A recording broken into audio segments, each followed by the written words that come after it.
There we go. Perfect.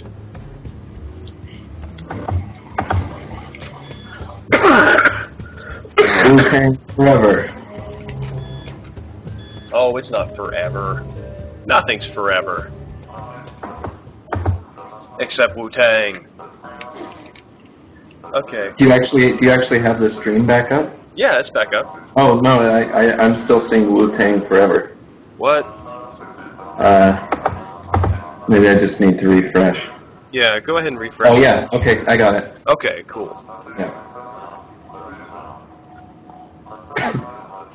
Go this way and that, but you're bound to end up where you started. Kind of sounds like undergrad.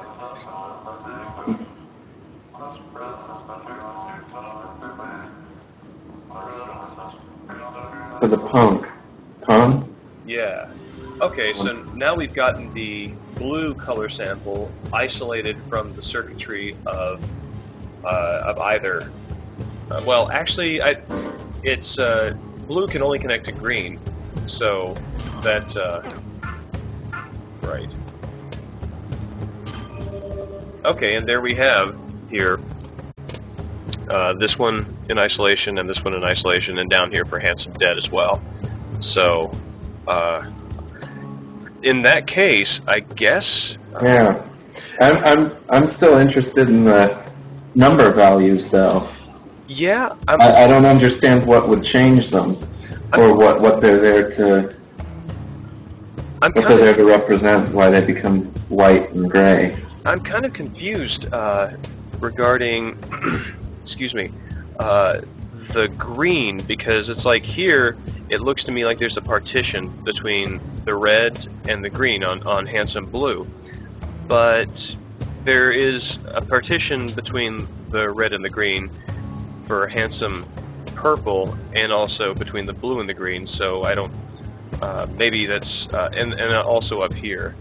Unless, no, if we had gotten one that was red and green combined, then that would be down here filled out for Handsome Dead. Yeah. How curious. Huh. Okay. This is neat. It's really cool to find out, like, after, like, how many years of playing this game, that there's, like, still something that's left to figure out. Yeah. And that there's an actual logic to the puzzle. No!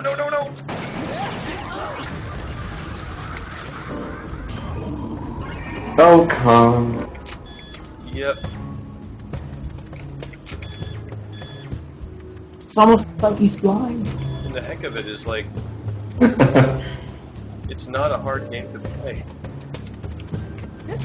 Oh god. Well, don't say that, because then you'll have to be accountable for how well you play. Anything but that. God, those laser smiles.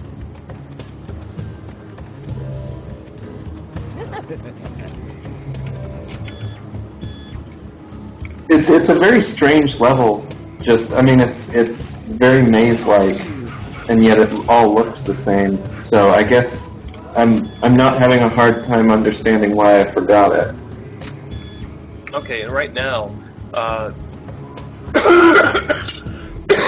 excuse me, this isn't evident on y'all's end, on Grant's and Ian's end, because you can't get the sound, but right now I do hear the music playing, which means, I guess, like, Khan can hear the wind blow during the junctions, and that's why we saw the little sort of like concentric ringed circles at that one junction. But it's sort of unclear as to which direction you should turn once you get out of that hallway. And it now occurs to me that the significance, and now reoccurs to me rather, that the significance of Dan's conversation with the troubadour musician. Not a troubadour at all, but the street musician, is that when you take the correct left or right turn, then you'll hear the music playing.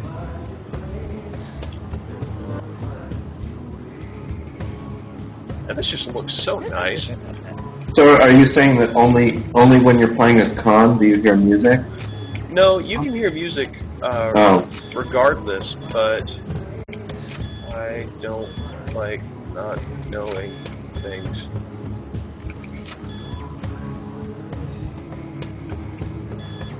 Okay, there we go. Fuck you.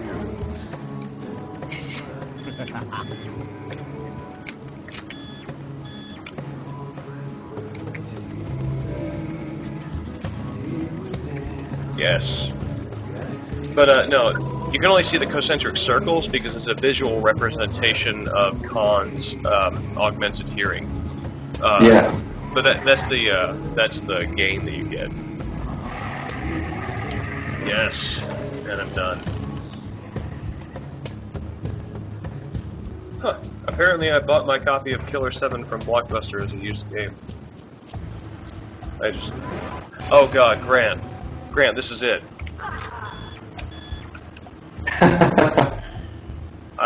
Oh man, okay, here we go.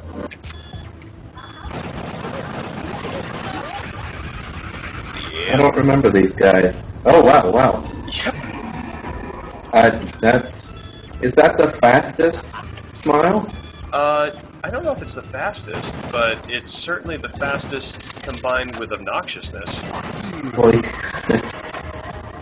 I mean, it seemed like he rolled at you just about as fast as the rocket, the flying obnoxious smiles. Actually, I kind of think that he was maybe a little quicker. I don't know. Yeah.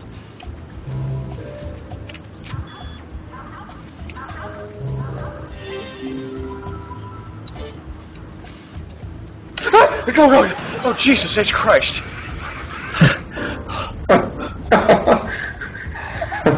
Oh, God. Oh, that was good. That brings it all back. That made it all worth it. I don't know about that, but what is life? Now you're awake. Yeah.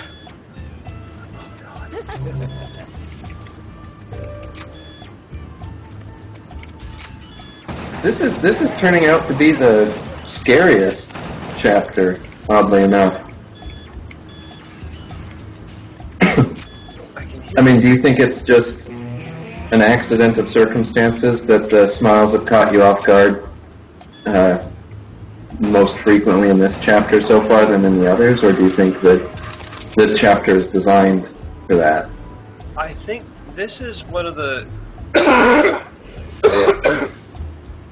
thank you, Ray. No,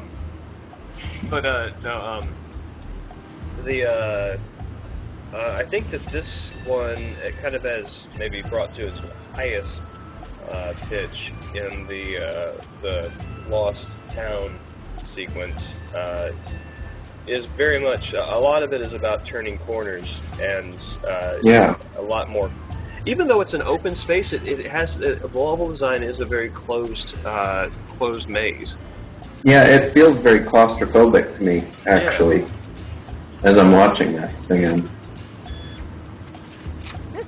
But that's what I mean. Do you think that the kind of closed corridors are designed specifically to facilitate those kinds of moments where you turn around and suddenly there's a smile there, right behind you? That's possible. I'm also easily manipulated. So. Well. I mean, don't tell that to Jarrell, because that's been the secret of staying in business with him, that he doesn't know that I'm easily manipulated, but... Okay, there we go. I wonder if, having your weak point visible is like the heaven smile equivalent of, having your lie down. It's, really awkward when you walk into a heaven smile, meeting, and you're a heaven smile and your weak spot is showing.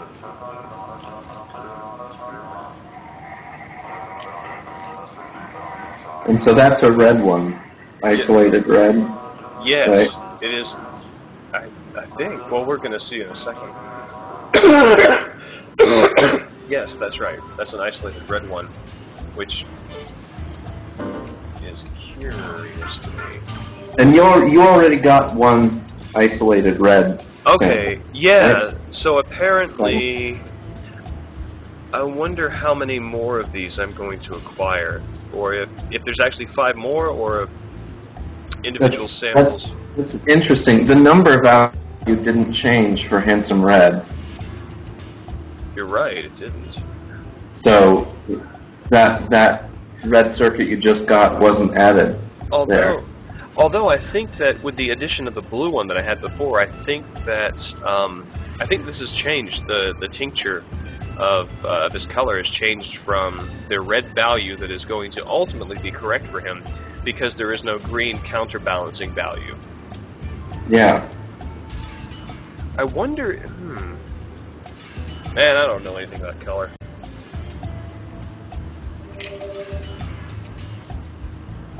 It almost makes sense except for the white and the different the different colors for the numbers.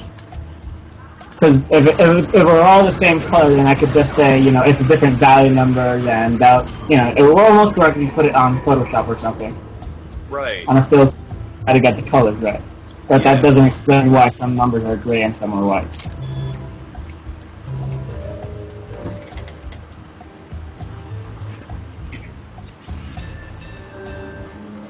It's strange because if it were a different kind of puzzle, like if you weren't just collecting the samples as they're given to you, but you had to actually, I don't know, mix and match the number values yourself, you'd be thinking of the difference between the white and the gray as, representing whether or not the color values are sufficient, right? Yeah. Like the number would become grayed out once you had enough red, or once you had, enough blue. But it's strange that they'd be representing it to you that way, given that you can't actually control the number values anyway. Right, yeah, it's almost like it's information for you if you were actually going to be asked to solve a puzzle.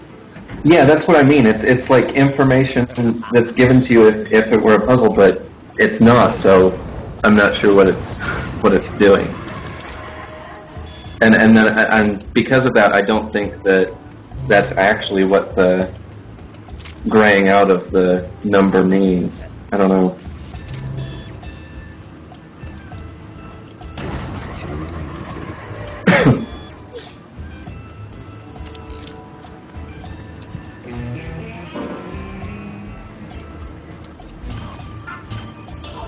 This particular hall is hell and play. Say what? I'm sorry? This particular hall was always hell in Killer 8. Because the Garson room is just there, and every time I need to rescue somebody, it's in the Yeah. That's just piling up on you. Actually curious, I never look at this map enough, but it's really neat to see, that's what the wandering streets are, that's how they're represented. That's like this weird vine, Jack and the Beanstalk thing.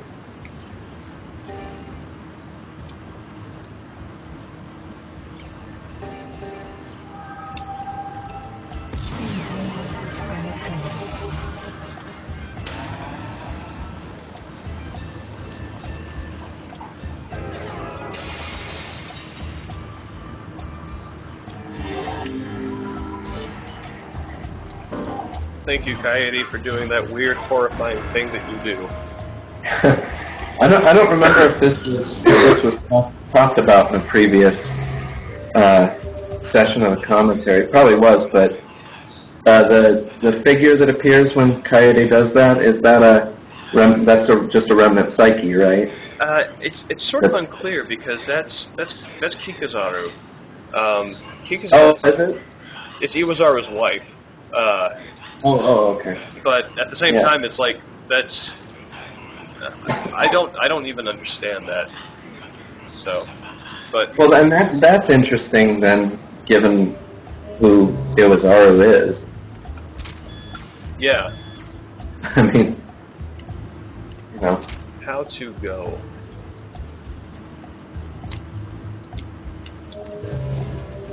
Okay, I want to see what Travis says here.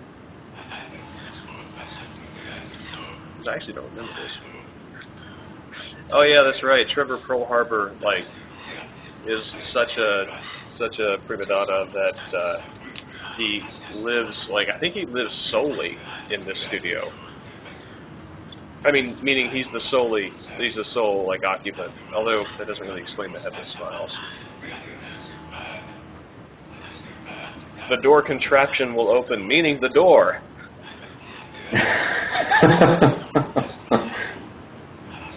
The chief keeps a ledge. Just the guy for running errands. I don't remember, who is that in reference to? This is just a random thought that's not necessarily connected specifically to what's going on now. But since you mentioned, the presence of the Heaven Smiles, do you think that the presence of the Heaven Smiles precede the Killer 7's arrival, or do you think the Smiles are sort of following the Killer 7 where they go? I think that... Like, are we assuming that like, this town is sort of populated by Heaven Smiles and then the Killer 7 comes into it, or that this is an empty town, Killer 7 arrive, and then the Heaven Smiles are sort of like Kunlun is tracking you rather than... I don't know. That's interesting. That's a question. I'll have to think about that. Because I always assumed that, like, the Heaven Smiles were at these locations, which is why the Killer 7 was being sent in, because they're, outside of apparently Curtis Blackburn, ostensibly they're the only ones who can kill the Heaven Smile. Well, yeah, but also typically in each of the chapters, the Killer 7 have some motivation for being in a place other than to kill Heaven Smiles. That's true. They're going in to kill a particular target, and it seems like the Heaven Smiles are always sort of incidental to that. Something that you just have to deal with as you're going about, tracking your targets. So I'm wondering if it's sort of like the Killer 7 itself is responsible for the presence of the Heaven Smiles, insofar as the Smiles are following them, or if it's just, wherever you go, there happen to be Smiles already there. I don't know, man. I always thought that the latter was the case, but this is Avenue. Actually, okay, man. I want to see now. Now I want to see what the katakana says, because it looked like it ended with the with the in sound, but.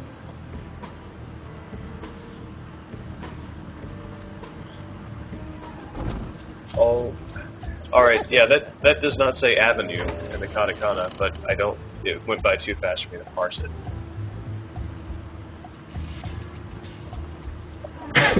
Housing estate. That's what this is.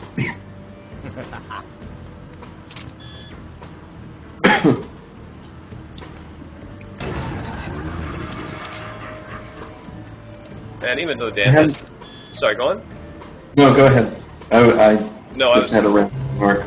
No, I had a worse one, so. I'm not going to say it. I'm not going to say mine either. It was purely situational. The moment has passed. Expert commentary up in here. Yeah.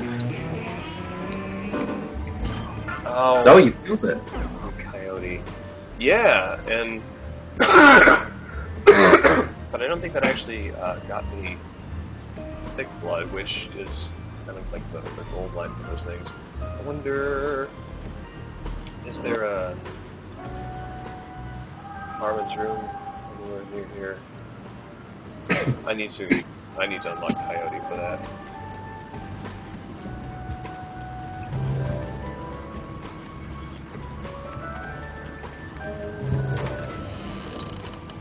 Like for some reason the cell way this level plays out makes me think that like Wind Waker is incongruously happening like somewhere just beyond the border.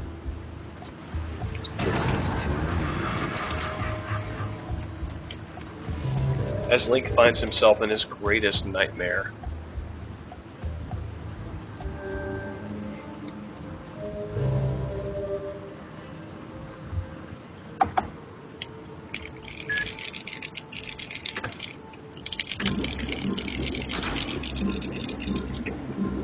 Oh, did it? Oh, just shy of what? Wait here. No, Dan is past that point. Okay.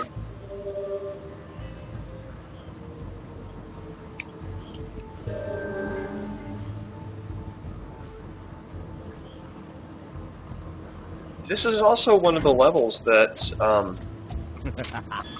this is the first level where I think I have needed to unlock Smiths sooner than I have been able to. Like, usually I've killed enough things by this point to be able to unlock any Smith that I need, but this one I actually have to go out and farm a little bit.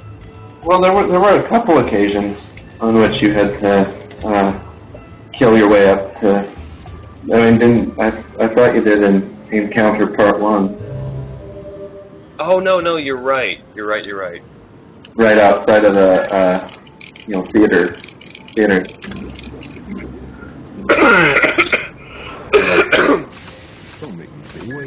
Remind me, is this the actual stage where you actually need to use all the Smith's abilities? Because we've used, I think, all of them so far except for Kevin. Yeah, so far. That's interesting. I have never thought about that before. But I guess, like, Kevin, I wonder... I think that Kevin is maybe what... Is that who Iwazaru was... Or, not Iwazaru, old T-shirt Jones. What's his name? Travis. T-shirt Jones. That's what we called him back in the swamps. The swamps of New York. Anyway, but I think that maybe Travis is the one that Kevin rather is the one that Travis was referring to as the Lech. I don't remember.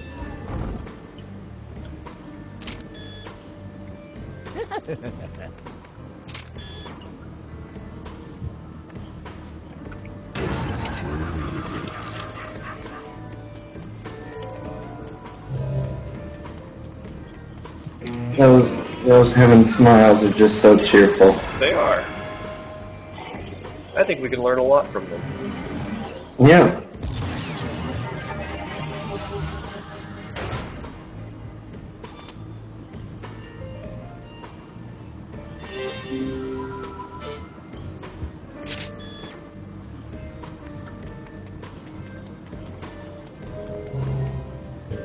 But that's not really a roof. There might be something underneath it. It could be a roof and a floor. Makes you think. World's End Supermart? World's End Supernova. Supermart.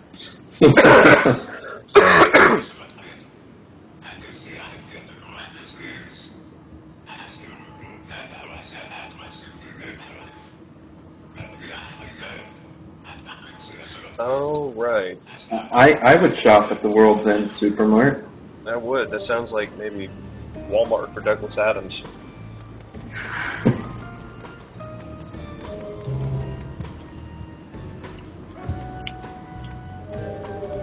Seriously, I bet Coyote is just Wind Waker Link all grown up.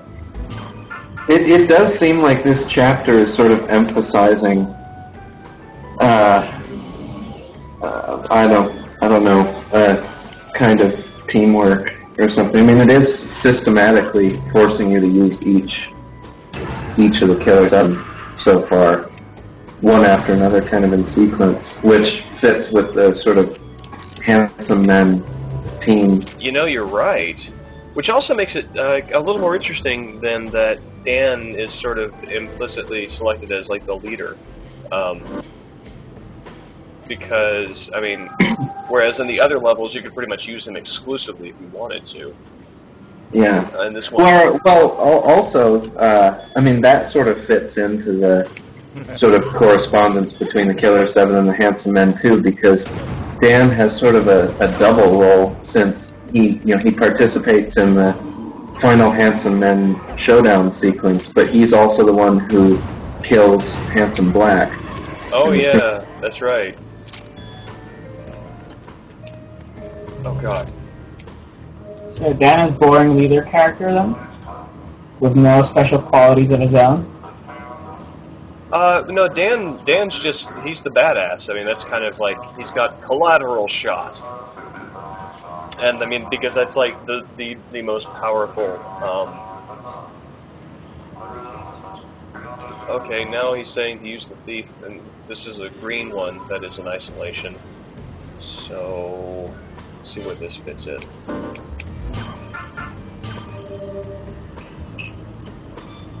Okay. So now we've got these three completed, and I think that green one fit in right there. So no, it's not. For some reason, I thought that getting one color sample of a particular shape would fill in all instances of that shape, but no. Yeah. No, that's not the case. Which actually does hit up the fact that there actually are partitions here, because these were not acquired.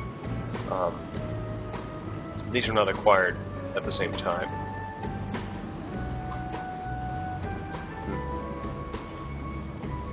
Interesting. I really want to know what kind of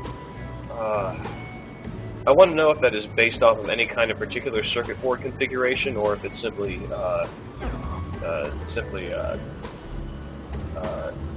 an invention, stylistic invention for the game. Because, like many things in the Killer 7, it is a closed loop, is what it winds up creating.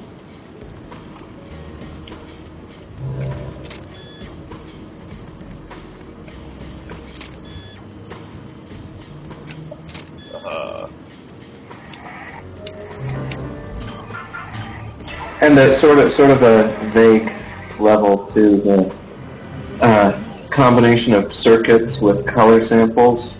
That probably touches on the Men as a comic book identity and an online game identity. Yeah, it is a digital. No, that's interesting. Yeah. And Grimsweeper notes in chat that it is a stylistic invention for a game, which, I don't know anything about circuitry. Yeah, outside of its sort of like just general functioning. Yeah, neither do I. The only kind of technical computer knowledge that I can claim any insight into is routing and switching, but I know how to push buttons. Well, have I got the game for you? You push buttons on the controller, and you push buttons in the game. Oh god! I said push, not rapidly tap. Isn't rapidly tapping just pushing on fast forward? Well, Hashtag beep.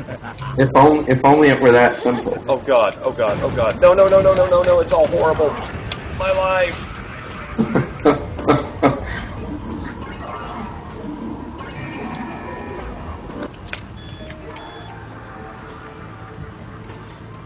Oh well. Dan was horribly injured, and it all turned out for the best.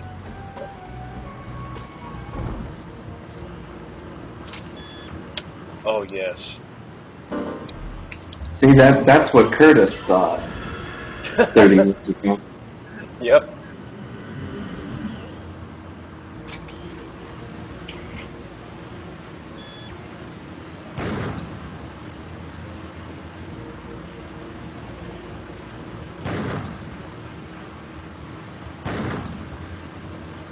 Oh, come on, that thing's just minding its own business. Yeah, no, it's minding its own business in hell.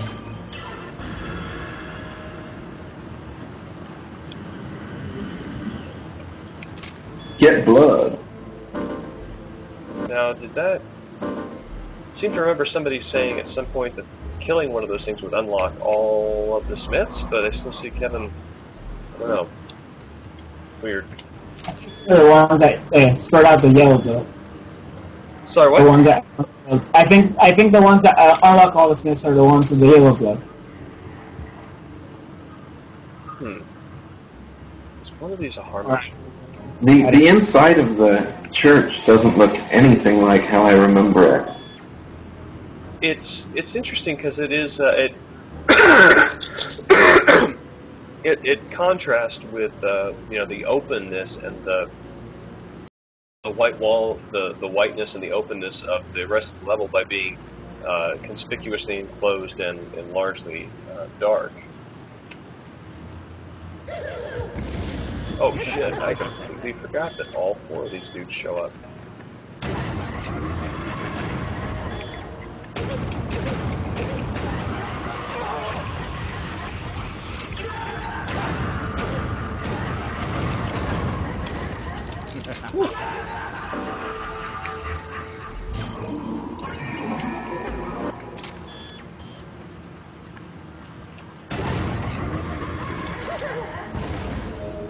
Oh, that's a 5th one, right? Yeah, and this is a 6th one that... Oh.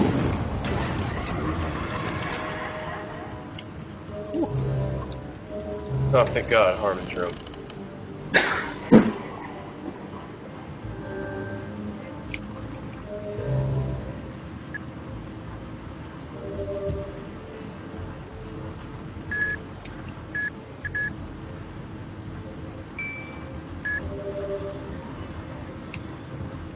Oh, no, I want to unlock Kevin if I can.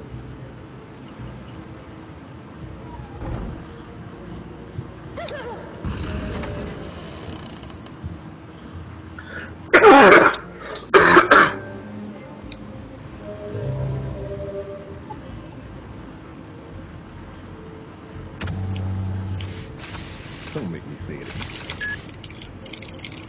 Can blood bloom on the battlefield?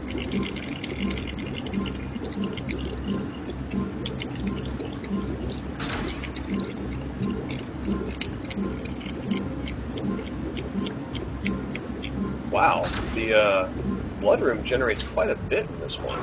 Don't make me say it. Yeah. Here. Yes, Kevin. What do they all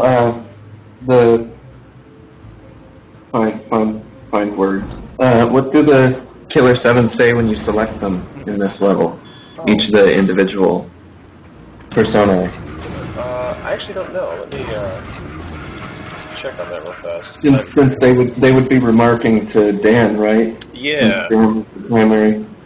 And Dan, I mean, he doesn't have anything really pet to say in this because he's, not finding Curtis or whatever. Oh, well. Yeah. Might as well drop off some chump change at the bank. There we go. Don't make me say it again. Wait here. Dan says, wait here. Fuck it. Coyote says, shit. Fuck it. Kevin says, I think he speaks primarily with his back muscles. Good God, they're huge. Fuck 'em. And Coyote says, fuck 'em. Yeah. Con says, yeah.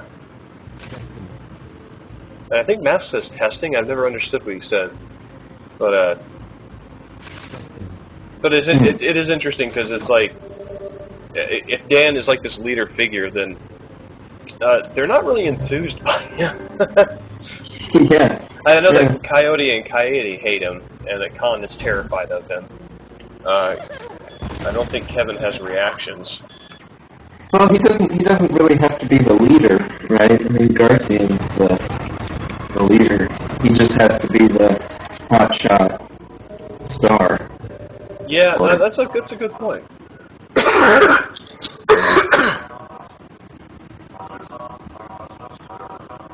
That's a blue one, right? Yeah.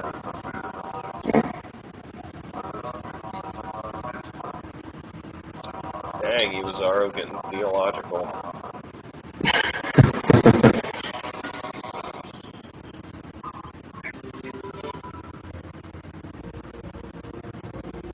And this is, again, one of the very few sort of like centralized, focused shots, sort of like in the game. It's interesting. James, apparently the audio is starting to stutter. Okay, hold on a sec.